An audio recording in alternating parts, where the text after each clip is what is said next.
Hi everyone, hope you all are doing fine and welcome to our video. So guys, last class में हमने जो start किया था अपना सीएमए फाउंडेशन की इकोनॉमिक्स का मार्केट चैप्टर स्टार्ट किया था। उसमें हमने परफेक्ट कंपटीशन पढ़ा था। एक बार थोड़ा रिकैप कर लेते हैं। परफेक्ट कंपटीशन का मतलब था वो मार्केट जहां पर बहुत सारे सेलर और बहुत सारे जो बायर होते हैं वो अपने सामान को बेचते हैं। जितने भी सेलर होते हैं उनके जो प्रोडक्ट का प्राइस होता है वो गाइस क्या होता है, एक जैसा होता है। कोई भी सेलर अपने प्राइस को ना तो बढ़ा सकता है ना ही घटा सकता है। ओके, मार्केट के कुछ लोग होंगे, वो मिलकर डिसाइड करते हैं। एक ग्रुप होता है, वो मिलकर डिसाइड करता है कि प्राइस बढ़ाने हैं या घटाने हैं। कोई भी इंडिविजुअल जो सेलर होता है वो अपने प्राइस को बढ़ा या घटा नहीं सकता। तो ये हमने पढ़ा था परफेक्ट कंपटीशन के बारे में। आज हम पढ़ेंगे इम्परफेक्ट कंपटीशन के बारे में। ओके गाइस, चलिए स्टार्ट करते हैं। थोड़ा थोड़ा करके हम स्टार्ट करेंगे और चीजों को आराम से फिनिश कर लेंगे। कोई भी डाउट है तो आप पूछ सकते हैं। सारा सिलेबस कंप्लीट होने के बाद हम एमसीक्यूज पर आएंगे। Hope you understand. जिन्होंने पहले के लेक्चर नहीं देखे ना, एक बार उनको पहले के लेक्चर जो है वो एक बार देख लीजिएगा आप। इम्परफेक्ट कंपटीशन के कितने टाइप के होते हैं? एक तो होता है monopoly, duopoly, oligopoly, monopolistic competition. आज जो हम पढ़ेंगे वो मोनोपोली पढ़ेंगे। गाइस, मोनोपोली क्या होता है? गाइस, मोनोपोली क्या होता है कि अगर किसी भी पर्टिकुलर मार्केट में अगर सामान को बेचने वाला केवल एक ही व्यक्ति है, यानी दुकानदार यानी सेलर अगर एक है, तो उसको हम बोलेंगे मोनोपोली। Hope you understand. तो ये माना जाता है दोस्तों कि किसी भी मार्केट के लिए या किसी भी देश के लिए मोनोपोली जो होता है अच्छा नहीं होता। ओके, उसमें क्या होता है, मान लीजिए एक ही दुकानदार है तो वो क्या करेगा। मान लीजिए लैपटॉप है तो अपने रिश्तेदारों को लैपटॉप सस्ते में बेचेगा, जो उसकी जान पहचान के लोग हैं उनको सस्ते में बेचेगा। जिनसे उनको खुंदक निकल लिए हैं या जिनसे उनकी कुछ लड़ाई है तो उसको क्या करेंगे, महंगा चार्ज करेंगे। अब ग्राहक के पास कोई ऑप्शन नहीं है क्योंकि दुकानदार एक ही है तो मजबूरी में खरीदना पड़ेगा। तो प्राइस डिस्क्रिमिनेशन यानी जो प्राइस है, कीमत है वस्तु की, उस पर क्या होगा, मोल भाव, मतलब किसी को सस्ता दिया जाता है, किसी को महंगा दिया जाता है। तो मोनोपोली के यही नुकसान है। और मोनोपोली में सेलर एक है तो जब चाहे वो प्राइस को बढ़ा देता है, जब चाहे प्राइस को कम कर देता है। आपने देखा होगा इंडिया में भी कोशिश ये की जाती है कि मोनोपोली ना आई जाए। आज से अगर हम काफी साल पहले बात करें, 4 5 6 7 साल पहले की बात करें, तो जो सिम यूज करते हैं ना, आइडिया, वोडाफोन, हच हो गया, तो ये काफी सारे हुआ करते थे। लेकिन आज देखिए तो मेनली तीन है, आइडिया, वोडाफोन, एयरटेल और रिलायंस जियो। तो अब ये भी देखा जा रहा है कि जो आइडिया वोडाफोन है, सोचिए पहले वो हच और वोडाफोन आपस में मिले, अब वोडाफोन बन गया था। अब जो आइडिया है वो वोडाफोन आपस में मिलने के बावजूद भी वो अपने अस्तित्व के लिए स्ट्रगल कर रही है, रिलायंस आप कहेंगे आइडिया वोडाफोन। तो मेनली अगर मार्केट में कंपटीशन देखें तो एयरटेल और जियो के बीच में है। और कई बार एयरटेल जो है उसके भी पछड़े चल रहे हैं, कुछ केसेस चल रहे हैं। तो जियो अगर सपोज मान लीजिए दोनों कंपनियां बंद हो जाएगी तो क्या होगा कि केवल जियो रह जाएगा जो कि मोनोपोली होगी, और ऐसा कभी भी गवर्नमेंट नहीं होने देगी। कभी आप देख रहे हैं ना, आइडिया, वोडाफोन और एयरटेल को बूस्ट कर रही है गवर्नमेंट। टैक्सेस जो उनको पे करने, काफी सारे टैक्सेस पे कर रहे हैं, तो काफी बार जो गवर्नमेंट है वो रिलैक्स दे चुकी है। ठीक है, तो होप यू अंडरस्टैंड है किसी भी देश के लिए या किसी भी मार्केट के लिए मोनोपोली अच्छी नहीं होती है। मोनोपोली होती क्या है? सिंपल सा फंडा है, अगर किसी मार्केट में केवल एक ही सेलर है तो उसको हम बोलेंगे मोनोपोली। वो प्राइस को घटा भी सकता है, वो प्राइस को बढ़ा भी सकता है, तो उसको हम बोलते हैं मोनोपोली। सो होप आपको समझ में आया होगा। चलिए स्टार्ट करते हैं, एक बार कंसेप्ट पढ़ लेते हैं। कैरेक्टरिस्टिक्स क्या है monopoly? The word monopoly two word से यानी दो शब्दों से मिलकर बना है, मोनो और पोली। मोनो का मतलब होता है सिंगल यानी केवल एक ही दुकानदार, और पोली का मतलब होता है सेलर यानी मोनोपोली, जहां पर एक ही दुकानदार हो उस मार्केट को हम बोलते हैं मोनोपोली।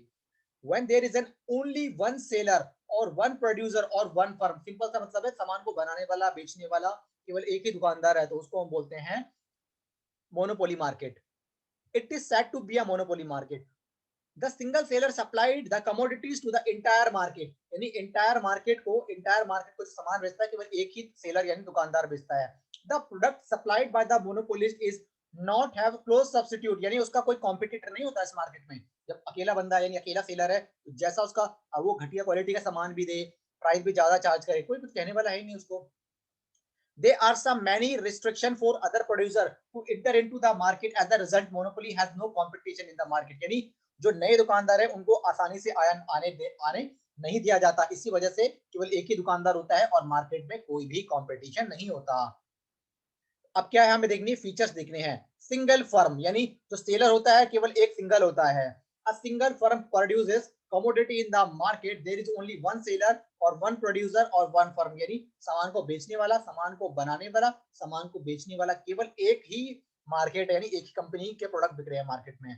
नो क्लोज सब्स्टिट्यूट, यानी कोई इसका कोई सब्स्टिट्यूट नहीं है, कोई कॉम्पिटिटर नहीं है मार्केट में। The produce supplied by monopolies will have no substitute in the market. A consumer will not find a substitute commodity for the monopoly market. यानी कोई भी सब्सिट्यूट नहीं है कस्टमर के लिए, एक ही दुकानदार है, उसी से मजबूरी में खरीदना पड़ेगा, चाहे वो ज्यादा प्राइस लगाए, चाहे वो घटिया सामान, क्वालिटी का सामान देता हो, तो आपको क्या करना पड़ेगा, उसी से ही खरीदना पड़ेगा। चलिए हम देखते हैं आगे।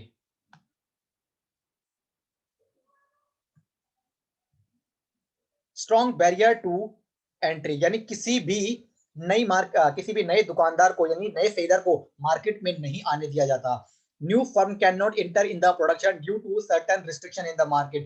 Huge investment, lack of technology, patent etcetera prevent the new firm to enter into the market. Suppose मान लीजिए हमारी मार्केट में जो हमारी टेलीकॉम की है, अगर मान लीजिए एयरटेल हट जाए और आइडिया वोडाफोन हट जाए, तो रिलायंस जियो रह जाएगा, उसकी मोनोपोली रह जाएगी।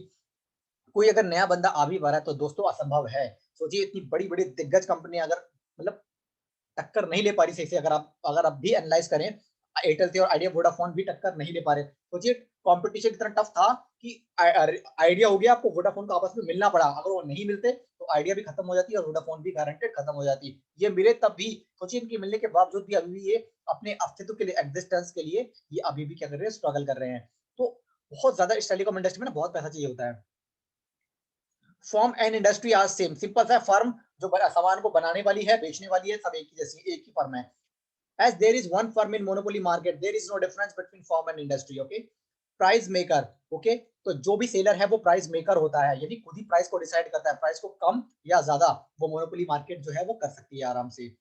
In this market, producer can determine the price of the commodity, so the producer in the market is said to be price maker. Okay, एक ही दुकानदार है, कम प्राइस करना है या फिर प्राइस ज्यादा करना है, वो किसके डिपेंड करता है, उसी दुकानदार के हाथों में कर सकता है। मान लीजिए मार्केट में रिलायंस जियो रह जाए, वो तो वो प्राइस को अभी तो देखते आप देख रहे हैं ना कि 600 रुपए में 3 महीने का प्लान देंगे, पता चलेगा आने वाले समय में 1 GB पर डे के लिए भी हमें 30 रुपए देने पड़ेंगे। तो मतलब ये होगा भी देखना इन फ्यूचर में। Nature of AR and MR curve, अभी हम देखेंगे डायग्राम जब देखेंगे, एआर कर्व क्या है, एमआर कर्व क्या है। वैसे इनकी फुल फॉर्म होती है, एआर मतलब एवरेज रेवेन्यू कर्व, एमआर का मतलब marginal revenue curve. The AR curve यानी average revenue curve and marginal revenue curve both are slope downward. क्या होता है कि दोनों के दोनों नीचे की ओर गिरते हैं, downward from left to right, यानी लेफ्ट से राइट की ओर नीचे गिरते हैं। Because with when a seller wants to sell more of output, he want to reduce the price, when the price is decrease both AR MR are declining. देखिए price को कम करना या ज्यादा करना ये उसके हाथ में है। अगर मान लीजिए उसको अपनी सेल बढ़ानी है तो वो क्या करेगा, प्राइस को कम कर देगा। प्राइस को कम कर देगा तो किसकी क्या है, सेल जो है वो बढ़ जाएगी। समझ रहे हैं आप। अगर आप प्राइस को कम कर देगा, मान लीजिए 10 रुपए के आलू को उसने 7 रुपए आलू कर दी, तो लोग ज्यादा से ज्यादा खरीदना स्टार्ट कर देंगे। अगर वो अपनी सेल बढ़ाना चाहता है तो अपने प्राइस को कम कर देता है। और अगर उसको सेल को कम करना है, अपनी सेल को कम करना है, तो क्या कर देगा, प्राइस को बढ़ा देगा, उससे लोग कम खरीदेंगे। तो सब कुछ एक ही सेलर है तो वो क्या है, सारा कंट्रोल अपने हाथ में ही रखता है। कब प्राइस को बढ़ाना है, कब प्राइस को कम करना है, कब अपने सेल को बढ़ाना है, कब सेल को कम करना है, सारा उसके हाथ में होता है। प्राइस डिस्क्रिमिनेशन, ये पहले ही बता दिया मैंने, डिस्क्रिमिनेशन का मतलब होता है भेदभाव। भेदभाव कहने का मतलब होता है गाइस कि मान लीजिए अगर वो अपने रिश्तेदारों को कम रेट पर दे रहा है, जिनसे उनको दुश्मनी है या खुन्नस निकालनी है अपनी, तो उनको क्या कर रहा है, वो ज्यादा रेट पे ले रहा है, ठीक है, क्योंकि वो मालिक है, वो जब चाहे जैसा चाहे कर सकता है। Okay, so hope you understand that the monopolies can change the different price from the different customer for the same thing और सर्विसेज। ओके, एक जैसी चीज के लिए वो इस व्यक्ति से 10 रुपए चार्ज करेगा तो अगले व्यक्ति से 15 रुपए चार्ज करेगा, उसके हाथ में जिससे जितना चार्ज करना है, कोई रोकने वाला है नहीं, कोई टोकने वाला है नहीं। The price is not uniform as in the perfect market competition. Price जो है एक जैसा नहीं है। जैसे हम परफेक्ट कॉम्पिटिशन में एक ही प्राइस रहता था, चाहे कस्टमर के चाचा का लड़का हो या कोई दूसरा हो, अनजान व्यक्ति हो, प्राइस सबके लिए एक जैसा, एक समान लगेगा। मैक्सिमम प्रॉफिट, ज्यादातर प्राइवेट कंपनियां होती हैं, अगर एक ही मार्केट में अगर मान लीजिए सामान को बेचने वाला है, तो उसका मकसद क्या होगा, एक ही चीज, प्रॉफिट प्रॉफिट प्रॉफिट और प्रॉफिट और प्रॉफिट और प्रॉफिट। उसका एक ही मकसद होगा, और प्रॉफिट और प्रॉफिट और प्रॉफिट। वो प्रॉफिट ही उसका क्या होगा, मेन पर्पस होगा। लोगों की भलाई से उसका कोई लेना देना नहीं है कि लोगों से प्राइस ज्यादा चार्ज कर रहा है, लोग कहाँ से पैसा अरेंज करेंगे, गरीब लोग हैं, कोई इसको मतलब नहीं है इन चीजों से। एक बार इसका डायग्राम देख लेते हैं, फिर ये थ्योरी का जो पोर्शन है ना, उसको एक बार हम पढ़ेंगे, एक बार क्या है इसका डायग्राम देख लेते हैं।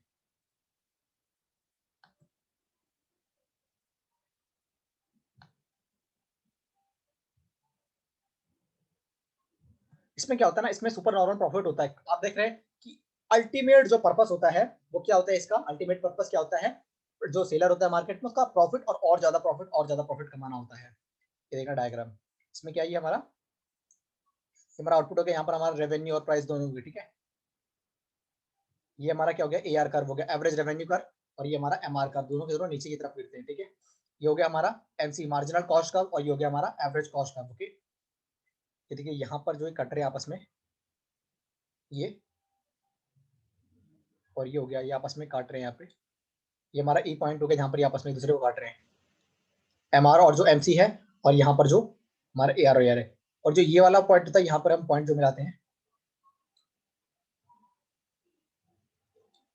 ये वाला जो एरिया होता है इसको हम सुपर नॉर्मल प्रॉफिट कहते हैं, ठीक है। तो सुपर नॉर्मल प्रॉफिट कहने का मतलब होता है कि यहाँ पर इसका जो मेन पर्पस होता है, सुपर नॉर्मल प्रॉफिट बोल दीजिए या इसको आप एबनॉर्मल प्रॉफिट बोल लीजिए, क्योंकि मतलब ये जो नॉर्मल प्रॉफिट है उससे भी क्या कर रहा है, थोड़ा एक्स्ट्रा कमा रहा है, तो ये एबनॉर्मल प्रॉफिट जो है अर्न कर रहा है। आइए एक बार थ्योरी पढ़ते हैं। In monopoly market, as there is single producer, he can control either the price of the commodity or supply of the commodity, but he cannot control both at the same time, okay। मतलब simple सा है, अगर उसको price को बढ़ानी है तो cell कम करनी पड़ेगी, सेल को बढ़ाने तो प्राइस को कम करना पड़ेगा, उसको ये करता है वो उस चीज को। He can increase the price by decreasing the output, अगर उसको प्राइस बढ़ेगा तो उसका जो सेल है वो कम हो जाएगी, और अगर उसको अपनी सेल बढ़ानी है तो प्राइस को कम करना पड़ेगा। In the about diagram O X axis, output को हमने क्या बताया, ओ एक्स एक्सिस नीचे वाला ये हमारा ओ एक्स एक्सिस था, revenue and price are shown and O Y axis, यानी इस वाले एक्सिस पर। In the diagram MR is marginal revenue curve, मैंने आपको बताया था MC is marginal cost curve, it intersect MR curve at point E, जो मार्जिनल कॉस्ट है और जो कर्व था और जो मार्जिनल रेवेन्यू कर्व था आपको ई पर काटा था, मैंने आपको दिखाया था। So equilibrium level of output is determined as OM, at this level of output average revenue is at point Q, so there is a determined at OP the average cost is इतना, simple है। और जो AR होता है हमारा वो ज्यादा होता है किससे, एवरेज कॉस्ट से, जिस वजह से हमें क्या मिलता है, एबनॉर्मल प्रॉफिट मिलता है, यस आप बोल सकते हो सुपर नॉर्मल प्रॉफिट।